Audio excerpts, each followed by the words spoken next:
কলকাতার এই দোকানে এখনও কলা পাতায় খাবার পরিবেশন করা হয়। প্রায় ২৫০ বছরের পুরনো এই দোকান কলকাতা শহরের ঐতিহ্য। এই দোকানের খাস্তা কচুরি আর ছোলার ডালের স্বাদ বহুদিন মুখে লেগে থাকবার মতো। চলো তোমাদের আজ নিয়ে যাই সেই বিখ্যাত জায়গায়। সকাল সকাল আমাদের ছানাগুলোকে স্কুলে ড্রপ করে আমরা চললাম শ্যামবাজারের উদ্দেশ্যে। ঠিক শ্যামবাজার পাঁচমাথার মোড়েই রয়েছে আদি হরিদাস মোদক। দোকানটি ১৭৮০ সালে প্রতিষ্ঠা করা হয়েছিল। আদি হরিদাস মোদক নামেই ঐতিহ্য আছে। রানী রাসমণি, শ্রীরামকৃষ্ণ পরমহংসদেব ছাড়াও নানান জ্ঞানীগুণী ব্যক্তির পদধূলি পড়েছিল এই দোকানে। এইবার আসি খাবারের কথায়। বসা মাত্রই কলাপাতার উপর গরম গরম কচুরি সার্ভ করে দেওয়া হলো, আর তার সাথে ছোলার ডাল। কি অপূর্ব স্বাদ! মুচমুচে খাস্তা কচুরির স্বাদটি যেন বেশি লোভনীয়। ৩ পিস কচুরি ৪২ টাকা, আর তারপর থেকে পার পিস ১৪ টাকা, যেটা আমার কোয়াইট রিজনেবলই মনে হলো। ঐতিহ্যময় জায়গা যেন সত্যি কলকাতার ঐতিহ্যের কথা মনে করিয়ে দেয়। তখন ট্রেন চলাচল শুরু হয়নি, সবেমাত্র ব্রিটিশ সরকার বাংলায় আলু ইন্ট্রোডিউস করিয়েছে।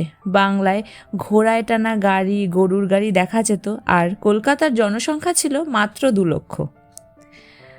কচুরি খেয়ে আমরা এখানকার ফেমাস গাজরের সন্দেশ অর্ডার করলাম, আর তার সাথে একটা ল্যাংচা ছিল।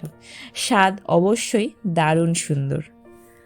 দোকানটির লোকেশন খুব ভালো হলেও খুঁজে পেতে একটু অসুবিধে হতে পারে বলে আমার মনে হলো, তাই তোমাদের জানিয়ে দিলাম। কারণ দোকানটির সামনে প্রচুর হকারদের ভিড় রয়েছে, আর আদি হরিদাস মোদকের পাশেই হরিদাস মোদকের দোকান রয়েছে। তোমরা যদি হেরিটেজ ভাইব পেতে চাও তাহলে অবশ্যই আদি হরিদাস মোদকেই যেও। এছাড়াও দোকানটিতে ক্যাশ পেমেন্টই শুধু অ্যাকসেপ্টেবল। এটা আমার একটু ড্রব্যাক মনে হলো, কিন্তু সব মিলিয়ে আমার এক্সপিরিয়েন্স কিন্তু খুবই অসাধারণ।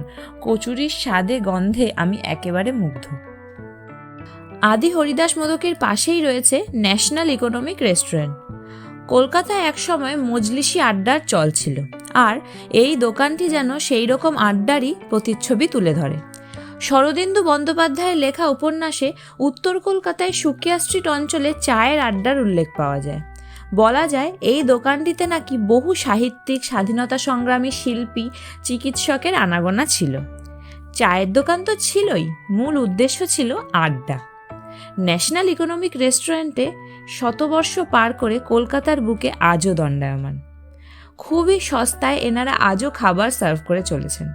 ব্রেকফাস্টটা অলরেডি সেরে ফেলায় আমরা এখান থেকে লেমন টি নিলাম। কি দারুণ টেস্ট ছিল, অপূর্ব। আমার বন্ধুটির তো এতই ভালো লেগেছিল যে সে 2 কাপ লেমন টি নিয়ে নিয়েছিল। আজ কলকাতার এই দুটি ঐতিহ্যময় স্থান ঘুরে আমার তো ভীষণ তৃপ্তি হলো। তোমরা জানিও কেমন লাগলো আজকের এই ভিডিওটা, আর শেয়ার করো সেই বন্ধুটির সাথে যার সাথে তুমি এই আদি হরিদাস মোদকের কচুরি খেতে চাও। বাই, দেখা হচ্ছে পরের ভিডিওতে।